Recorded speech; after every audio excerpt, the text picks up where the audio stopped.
George Soros spent millions reimagining and resetting Ukraine. Neocons Lindsey and John McCain promised the Ukrainian army all the U.S. assistance they need to defeat Vladimir Putin. And Klaus Schwab's top advisor says the West needs a Green Manhattan Project to crush Russia and defeat gas and oil forever. So, what's really going on in Ukraine? And who's declaring war on whom?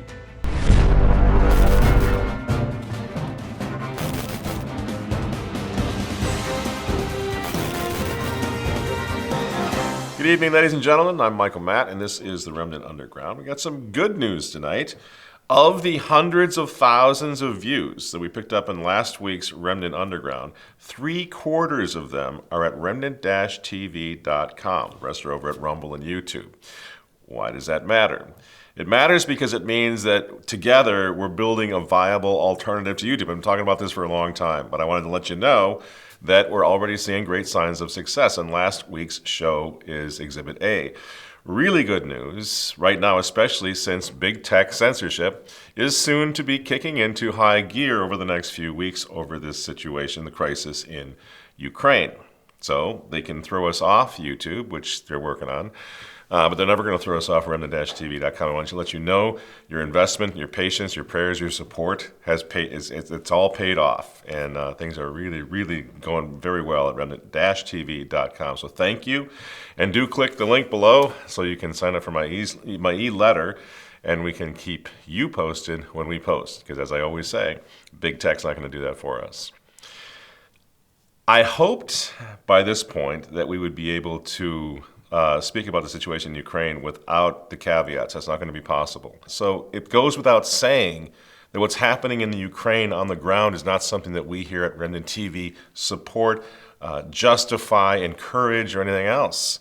But what I am hoping to spend the next 20 minutes doing is convincing you that that too is part of the game that they're playing, that the folks on the ground in Ukraine are also pawns on a globalist chessboard. And I fear that as we move forward, trying to bring up caution in the middle of the war machine, the war drums, the war fever, is going to be met now with resistance from big tech, from government, from media, just like what we saw in COVID, only worse. And so they are moving to what I call Plan B. And you know what that is. That is war in Eastern Europe. Because after war happens, after all, what do we have to do next? All together, class, we have to build back better. Ta-da! And that's what they're doing. At the moment, they're using Ukrainians as human shields. They need dead Ukrainians. Do you understand that? They need the image of dead babies in the streets of Kyiv for this to work. So I'm the last person in the world that's suggesting it's a false flag and nobody's dying in Ukraine. Yes, they are. Because the global elites need dead bodies. I know what you're going to say. Hey, Putin invaded the Ukraine. What's this guy talking about? Yeah, he did. But there's a lot more to this. There's an 8-year-long war that's been happening over there. There's a provocation that's been going on. I'm going to get into all of this in a moment. So I'm not an apologist for Putin. I don't say, who cares about dead Ukrainians? I'm not saying that. But there is so much more, friends. If we can just get one message out tonight, one thing accomplished tonight, it's that. There is so much more to this that's going on right now that we're not being allowed to hear. It's up to the people of Ukraine, including officials from both sides, to determine the path forward. But it shouldn't be a surprise that there are discussions about events on the ground. This was more than discussions, though. This was two top U.S. officials that are on the ground discussing a plan that they have to broker a future government and bringing officials from the UN to kind of seal the deal. This is more than the U.S. trying to make suggestions. This is the U.S. midwifing the process. Don't believe what they're saying, because here's a hint. They do not care about the Ukrainians. You do. I do. They don't. You know, 2 years ago, they told us to shut the heck up and obey the 15 days to slow the spread. Why? Well, because otherwise we were going to kill Grandma. Remember? We're going to kill those old people. So do what you're told. He said, shut up and defund the police a year later. Why? Because George Floyd. What's the matter with you? Right? And do you know how much they cared about George Floyd at that time? Just about as much as they cared about our grandmas. They didn't. They don't. It's all media, emotional manipulation. They're good at it. And that's what they do for a living. And now what do we have? Now we have shut up and go to war with Russia. The Ukrainians are going to die. Right? You see it and feel the same way? The same manipulation we felt all along? Americans are simply not going to go to war, to fight in Eastern Europe for these elitists in order to establish their new world order. But right now, it's a critical time because we know that we not only fight for Ukraine, we fight for this new world order for the democratic countries. Cute kid. But where are the adults? Have the adults all left the room? Is anyone interested in resolving this conflict? Our fearsome leader, Joe Biden, says he's not even going to talk to Putin. Are you going to call Putin? I'm not calling Putin. I have no plans to call Putin right now. Now that's a weird thing, Joe. Why aren't you going to talk to him? Because the last thing you'd want to do, Joe, is isolate a madman, right, on the world stage. That really isn't a good idea. And with some people it's working. I mean, incredibly, Sean Hannity over at Fox News says we don't need to isolate Putin. We need to assassinate him. I'm not kidding. You probably heard that if you still slog through Hannity. He was saying the same thing back in 2003. We need to go over and wipe out whoever it was that George Bush was ticked at the time.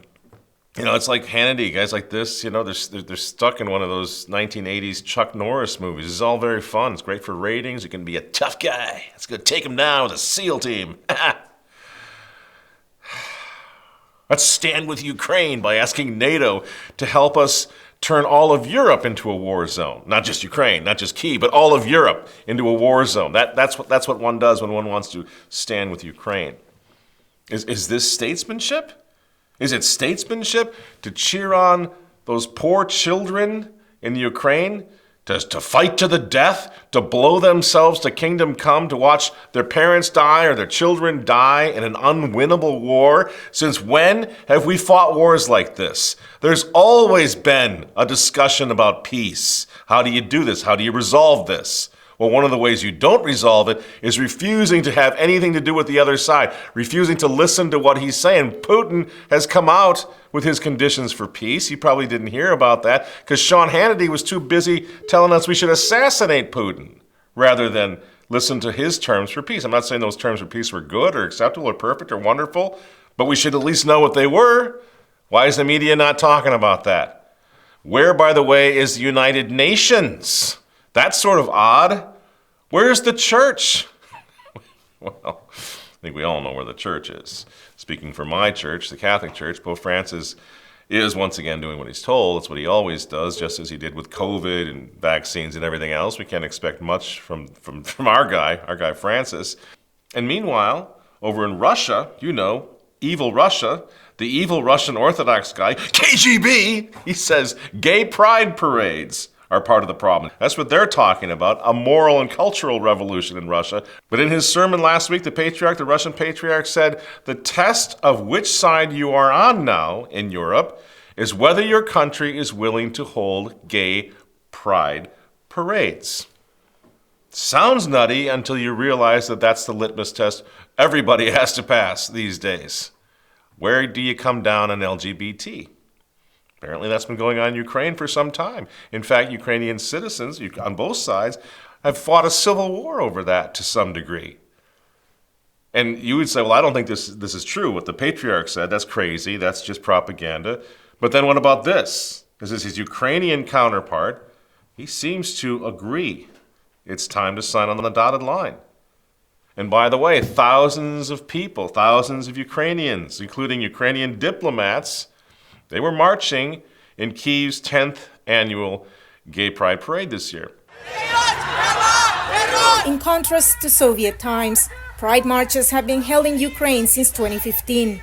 Police escorts are present, thanks to President Vladimir Zelensky's government, which backs free speech and assembly for the LGBT plus community. But the threat of a Russian invasion endangers that progress, says Freedom House. Russia is one of the most repressive countries in the Eurasia region when it comes to LGBT plus rights.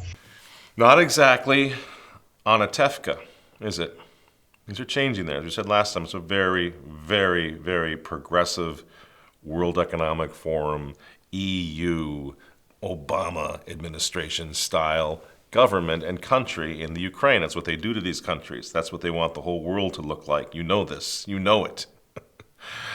And meanwhile, the Ukrainian Catholic bishop here in the States, Archbishop Boris Gudziak, I think you pronounce his name, is teaming up with Biden's Secretary of State, the insufferable Tony Blinken, lighting candles in a church and unconditionally backing this guy Zelensky. First point, I was asking for the State Department and the U.S. to encourage European countries to respond positively to President Zelensky's request that Ukraine become a member of the EU.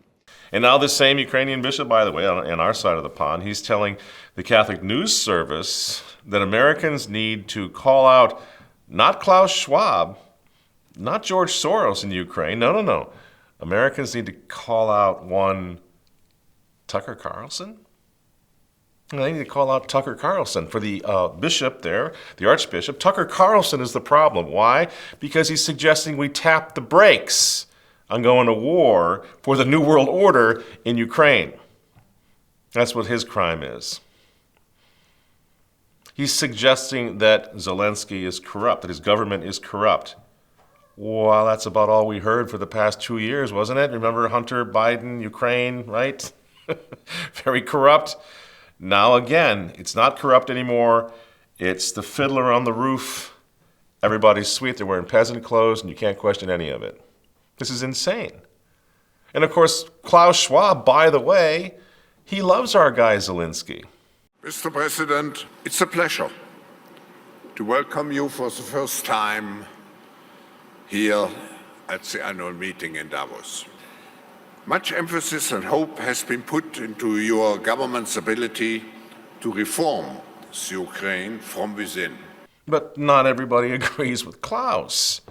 The North Carolina U.S. Congressman, Madison Cawthorn, for example, he says that Zelensky is a thug. Remember that Zelensky is a thug.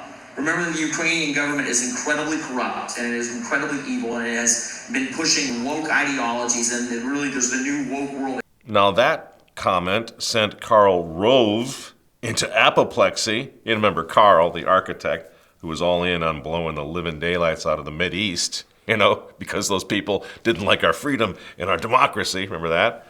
So Karl Rove is very upset with Cawthorn. Sean Penn, however, he's even more upset. You know why? Because he knows Zelensky personally. Sean, you're one of the few people who sat down with President Zelensky on the eve of this invasion. Are you at all surprised how he has led this country thus far? Meeting with President Zelensky the day before the invasion, and then meeting with him again on the day of the invasion. I don't know if he knew that he was born for this, but it was clear I was in the presence of something, and again, I think reflected of so many Ukrainians, that was new to the modern world in terms of courage and dignity. So the question that we all have to ask ourselves is, who are you going to believe? You're going to believe Sean Penn and Klaus Schwab? Maybe that Ukrainian bishop? Or are you going to believe a guy like Tucker Carlson, who's kind of bringing up the other side of things? I don't know how long Fox is going to be able to keep Tucker Carlson on the air, to tell you the truth, because he's asking these questions. Last night, we told you that the Biden administration is funding a number of secretive biolabs in Ukraine, labs that are conducting experiments on highly dangerous pathogens. Now, that's not a story, as we told you, that we wanted to do. In fact, we didn't think it could be true. It's so over the top and bizarre. And in any case, the administration had repeatedly and very aggressively denied that they were doing anything like this. And then they attacked anyone who asked questions about it as a tool of Russia. We foolishly assumed that in this one instance, they might be telling the truth. And then out of nowhere, the Biden official in charge of Ukraine confirmed the story. Victoria Nuland, the Undersecretary of State, casually mentioned in a Senate hearing on Tuesday that actually, yes, the Biden administration does fund a series of biolabs in Ukraine, and whatever is in these labs is so dangerous that she is deeply concerned these materials will fall into the hands of the Russian military. Now, that struck us as a shocking development. Once again, not for the first time, what had seemed like a nutty conspiracy theory turned out to be true. Before you dismiss what we just saw, keep in mind that the champion of sanity during the worst of COVID, one Dr. Robert Malone, I don't know if we can say his name without immediately getting thrown off YouTube, but, you know, this is the guy that invented the mRNA vaccine, right? Now, he's asking a question nobody is supposed to ask. Here's the headline. Would the Russian invasion of Ukraine be justified if it were for biodefense? He says, quote, the weapons of war have evolved. What would the USA do if Russia was transforming Mexico into a client state and had placed bio-warfare research laboratories along our southern border? Would we invade? Says Dr. Malone, I strongly suspect that we would. This is not a defense of Vladimir Putin, friends. This is an attempt to give you the rest of the story, to have the full discussion. It's easy to just say, he's a madman, he's Satan, he's Hitler. That's so easy. But if we don't understand what's behind this invasion of Ukraine, we're never going to get to the point where we can talk about maybe resolving it, right? That's what they want. They want wider war in Eastern Europe. They don't want peace. You know, you've seen it happening. It looks to me like they're turning him into a very useful scapegoat. If you don't like those skyrocketing gas prices, guess what? Blame Putin. That's what the president does. It's gonna go up. Can't do much right now. Russia's responsible. And as those November midterm elections come along, look out. Because all of a sudden, the polls are changing. Have you noticed that? All of a sudden, the Democrats don't seem so worried about a red wave. So if you're into that whole discussion, look out. Because they can easily turn this into the wartime president, President Joe Biden, Churchillianly saving the world from the evil Russians. We are so easily taken out with this stuff, aren't we? So gullible. You know, well, yeah, but we know what's going on because we got the internet. How much do we really know? Is the internet helping or hurting our ability to know what's going on during a war? Somebody sent me a video the other day of a reporter saying 200 people died in the streets of Kyiv or whatever it was, and then there were body bags lined up behind him, and we can throw this up on the screen. A breeze comes up and pushes the body bag fabric, the plastic, up in the air, and what do you know? The dead body grabs his own body bag and shuts it up. Now, I'm not saying this is true, but I'm saying that's the kind of thing that's floating all over the place. Is it true? Your guess is as good as mine. No, that's one thing. But what we know what's going on right now is very serious, and they're using this war, and they have their spokesman, they have their PR people all of a sudden popping out of the woodwork all over the place. Do you remember this guy, this Israeli guy? By hacking organisms, elites may gain the power to re-engineer the future of life itself. Now, this guy is one of Klaus Schwab's top advisors. You know Klaus, the guy that's going to use technology to fuse you to your laptop, your brain to your laptop. That guy. More on him in a moment. And of course, this character from Israel, he knows all about technology. He used it, in fact, to find his husband. I mean, part of the problem with many of these dating apps that they see you not as a producer of relationships, but as a consumer of people, of dates. Didn't you meet your husband on a dating app? Yeah, I met on a very old-fashioned dating app. Okay. Now, this guy, now he's telling us what this war is really all about. So we can forget about the tinfoil hats now. They're coming right out and telling us if you let them talk long enough. They're like chatty Cathy dolls, aren't they? Pulling their own strings, because they can't wait to tell you. This war in Ukraine should be the opportunity to end the culture war in the West. You know, Russia is not the Soviet Union. It's much, much weaker. And maybe most importantly, is if in addition to everything else, Europe and the West now embark on a Green Manhattan Project.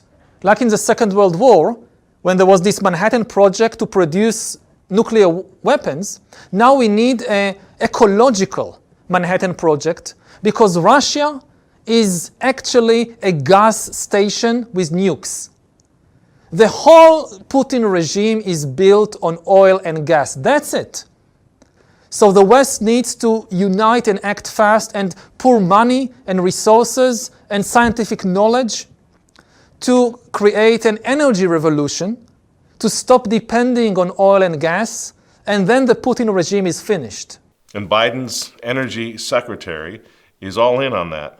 We are on the cusp of the most important transition that human society has ever seen. And I hope that we'll look back on 2022 as the year that the world took giant steps to improve energy security and to tackle climate change.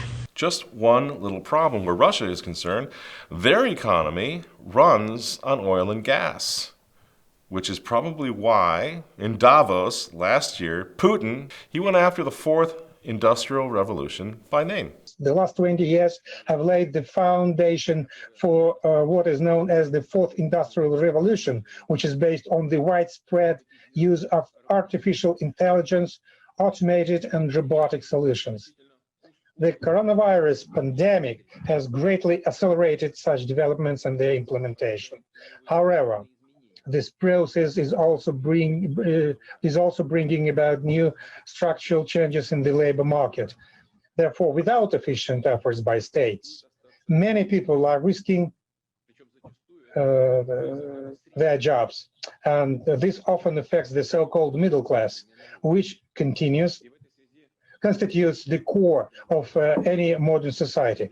And this was after, by the way, after Putin had told the World Festival of Youth that Klaus Schwab's transhumanism is, according to Putin, more terrifying than a nuclear bomb.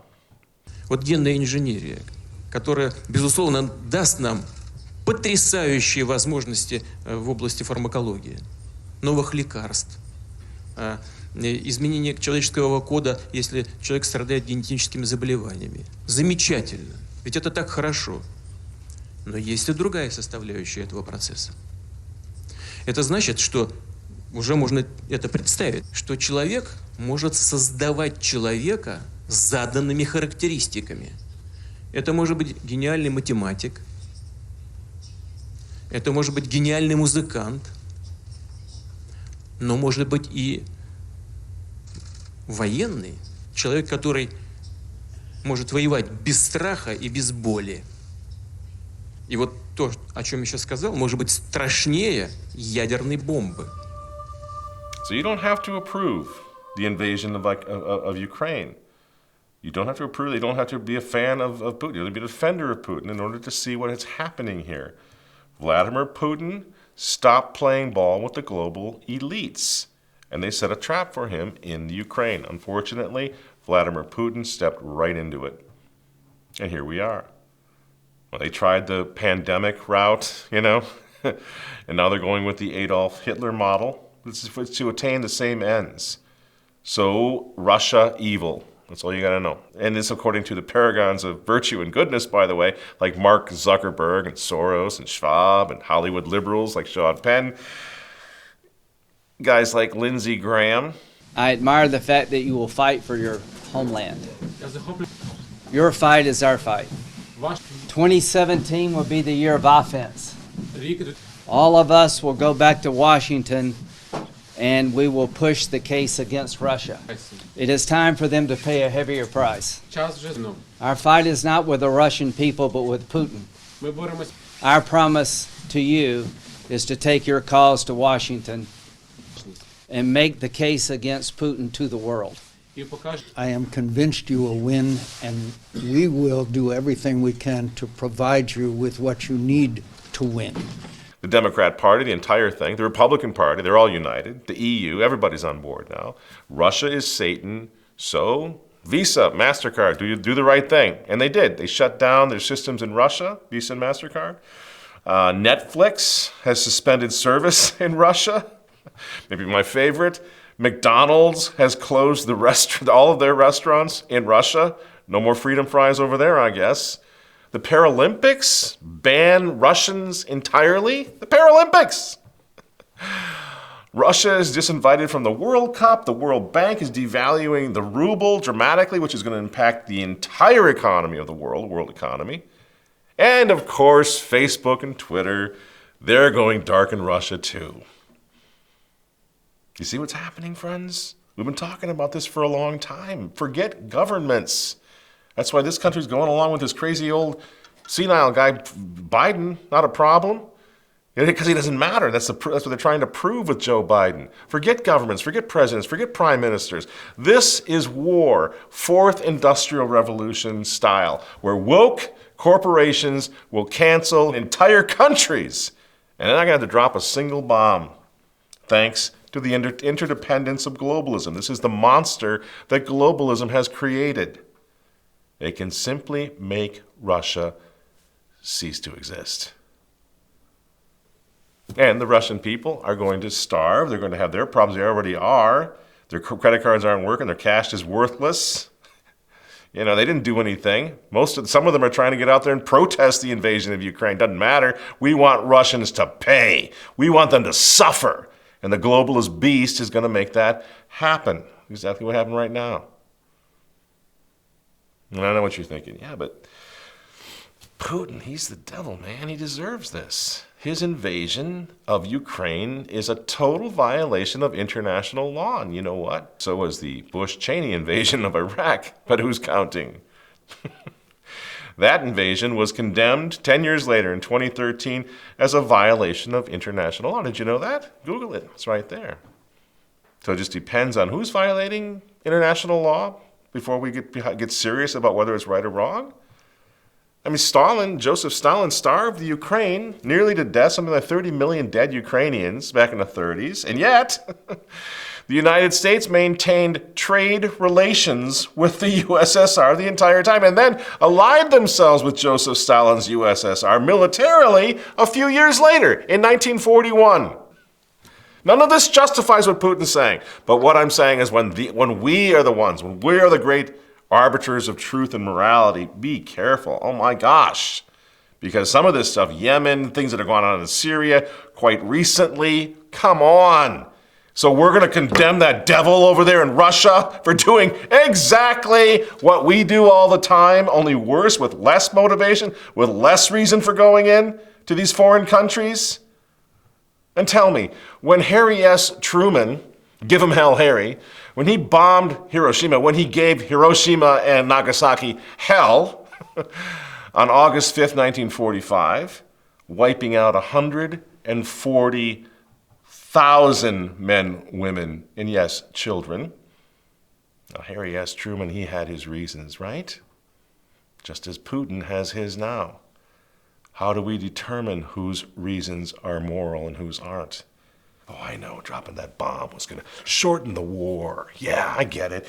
There would have been a long time. A lot of guys would have died if we hadn't torched 140,000 women and children in a city in Japan. If we hadn't done that, God knows how many of our own guys would have died in a prolonged war.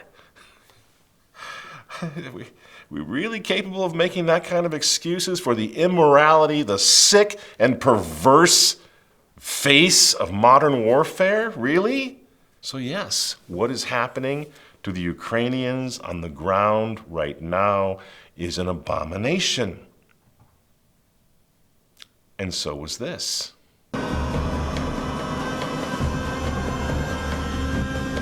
After falling for 43 seconds, the time and barometric triggers started the firing mechanism. A uranium bullet fired down a barrel into a uranium target. Together, they started a nuclear chain reaction. Solid matter began to come apart, releasing untold quantities of energy.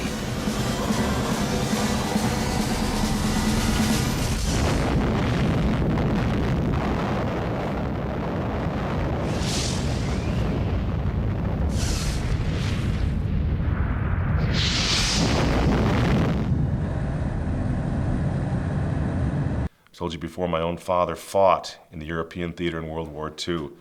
And as far as he was concerned, that was the most barbaric and godless and immoral thing that had ever happened in the course of a war, was the bombing of Hiroshima and Nagasaki. Nagasaki, by the way, a very Catholic, by Japanese standards, a very Catholic center.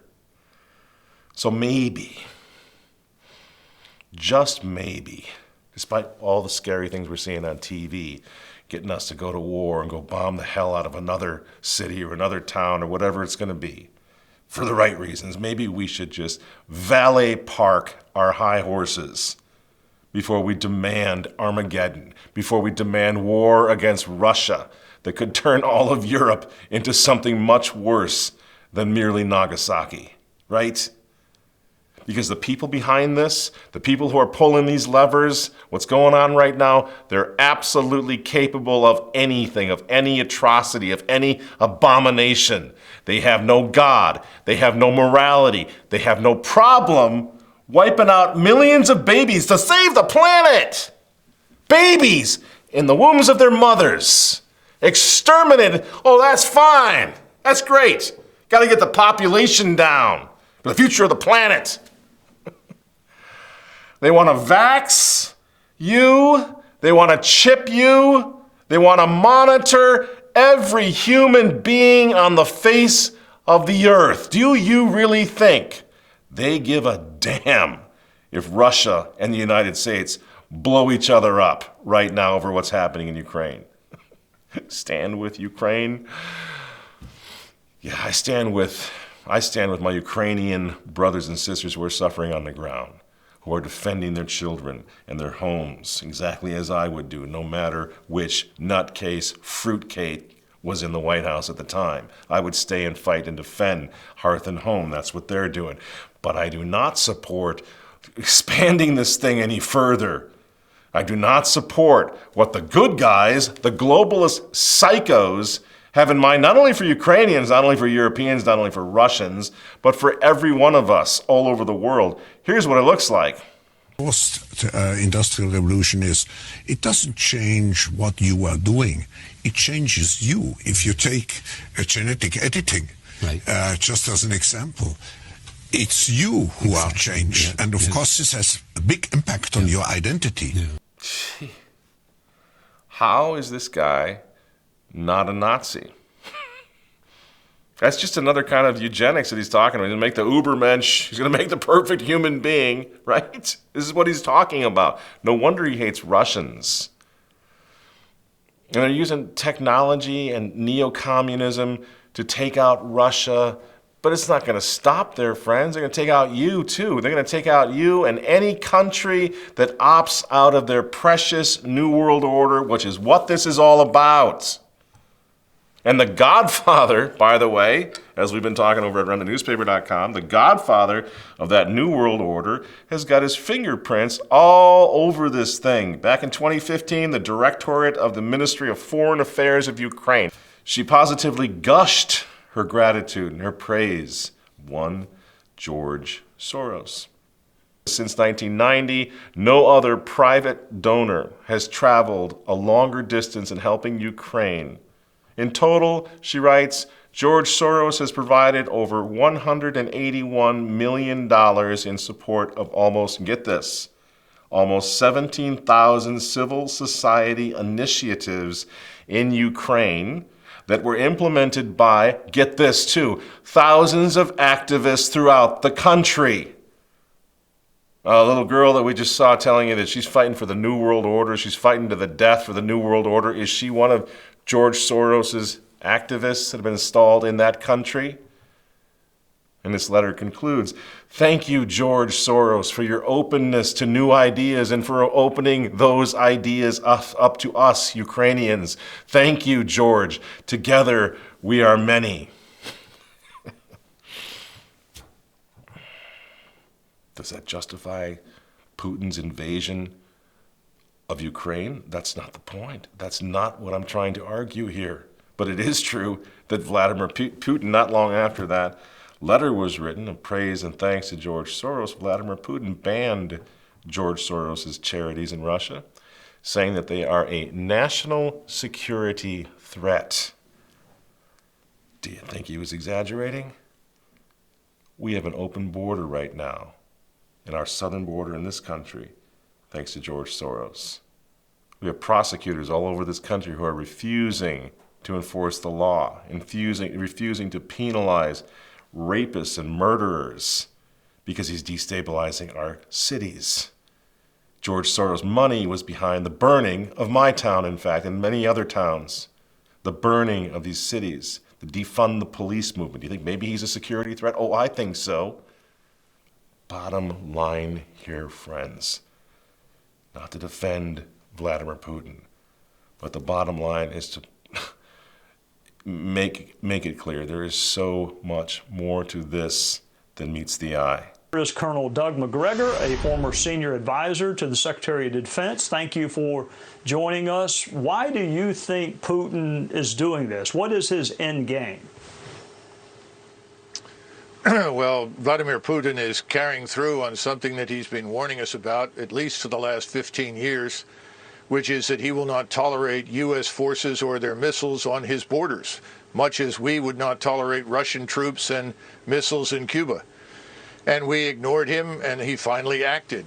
We are imputing to him things that he does not want to do in our usual effort to demonize him and his country. We need to remember that Ukraine is fourth from the bottom of 158 countries in the world as corrupt. Russia is perhaps 3 or 4 places above them.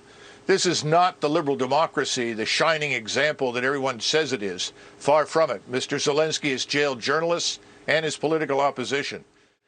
You know, the thing that's so disturbing is that on the one hand, we will not send our forces to fight, but we are urging Ukrainians to die pointlessly in a fight they can't win. We're going to create a far worse humanitarian disaster than anything you've seen thus far if it doesn't stop. In conclusion, if you admire the spirit of the Ukrainians, as I do, patriots fighting for their country, then open your eyes to what's really going on and fight for yours. Do not let this globalist elite blow up the world. Pray for peace in Ukraine, friends. Pray for our brothers and sisters on the ground, of course. But remember this, if we learned anything from the past 2 years of deception on steroids, globalist deception throughout the whole world, it's that whatever we see on the TV is a lie. Now, at least for the time being, the avant-garde of Antichrist control it all. Don't let them control you too. I'm Michael Matt for Remnant TV. God bless you all. Thanks for listening, and we'll see you next week.